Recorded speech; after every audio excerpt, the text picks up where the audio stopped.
Welcome back to the channel, guys. Haven't made a ton of progress. Did work on it quite a bit this weekend, but I had to work, buddy had to work, so we didn't get as much done as we'd like, but we did get the coilovers, as you can see here. Definitely pretty sweet looking. These are from Strange. Reason we basically went with these and we're going to try them is because they're fairly local to us, about an hour away.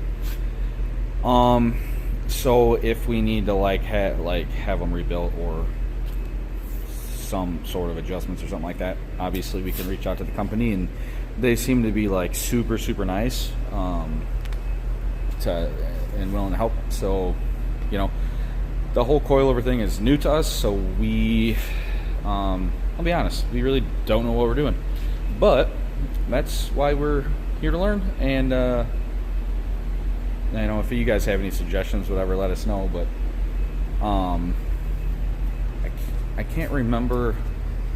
So we're doing them in the front too. I think we got 600-pound springs or something like that for the front. I think that's what they are, and I think they might be 300s or something like that in the back. Again, we don't really know. We're trying this. If we got to get different springs, we'll get different springs. But they don't make too much heavier ones that I know of for a single spring for coilovers, or at least in this length. So, you know, anyways, we're gonna try it and see what it's about. We did, let's see, cut there's like a bump stop bracket and stuff. We cut that off, added these. So we gotta clean up the frame more, and then we're gonna add the upper shock.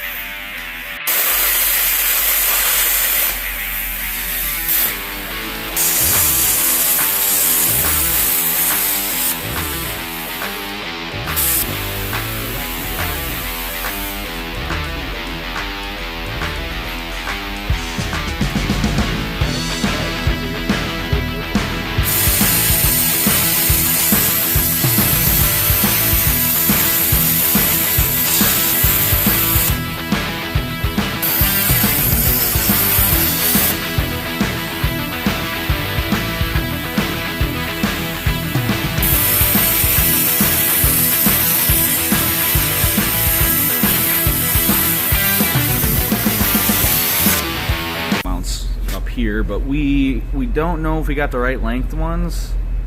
We did some rough measuring, but we're a little unsure. So anyways, we might have to raise the brackets a little higher or something like that, but we're gonna do some testing there to see.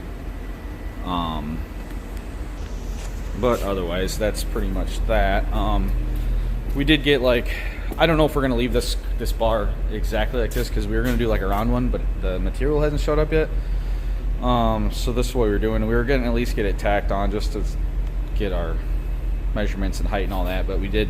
This is not permanently mounted or welded, but we put that on there for, you know, checking it out and all that stuff. And we're gonna add like some gussets and stuff on here to make these a little more beefy, I guess. But again, we're just trying to learn, figure it out, and we have not a whole lot of time to do so.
yeah, there's that. We did get my buddy's got a bunch of stuff ordered, and then we're ordering a lot more as we go. Obviously, trying to do it as quickly as possible.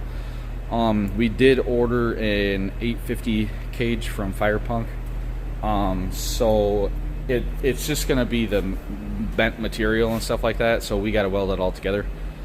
When I say we, it's gonna be my brother doing all that.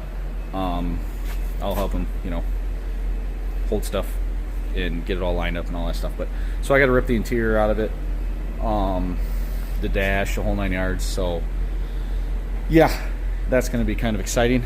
I guess the turbo is supposed to be here this week. This here is the bracket that goes under the front diff area, kind of between the. Let me get a light on here. It goes right in here. This truck, like I have said before, was truck pulled with. It was, I don't know, somewhere 1,300 plus horsepower, right, at the time. He did not have this braced, and this thing was completely bent. I mean, he is lucky he did not fold the whole front end in.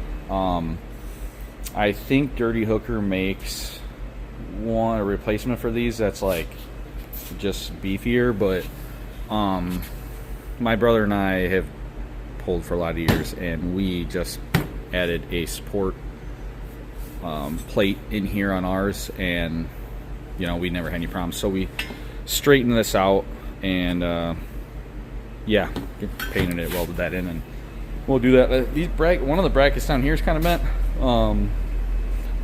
I tried straightening it out a little bit. We'll see. I'm sure we'll be able to get it to fit okay. But yeah, trying to think if there's anything more at the moment. We're getting electrical stuff ordered because we're gonna be putting the battery shutoffs in the back, and then one in the cab. All sorts of stuff that we're gonna have to go through. It's got dual CP3s right now.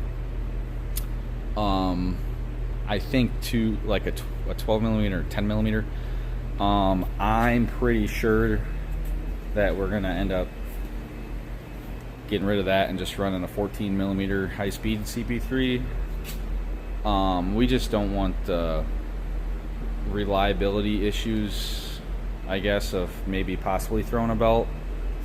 I think that we wouldn't necessarily have problems being just a single turbo and with the power range and whatever, but I don't know. It almost seems like it's not even worth it. Just, he's got other trucks, we've got trucks too, if we want to use these other CP3s or the dual fueler kit, whatever. I mean, whatever. Just for this application, I'm thinking we are probably going to go with a single 14.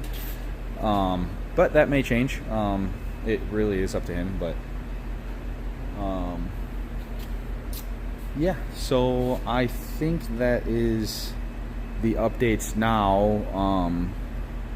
And I'll keep you guys updated when we get more parts in and more progress. This weekend we're going to work on it like heavily. I don't think the cage is going to be here this week, but maybe that would be sweet, because then we'll get the interior ripped out of it and stuff. And then we'll show you the process of doing the cage. That's going to be pretty interesting, fun project too. So yeah, we'll keep you guys updated.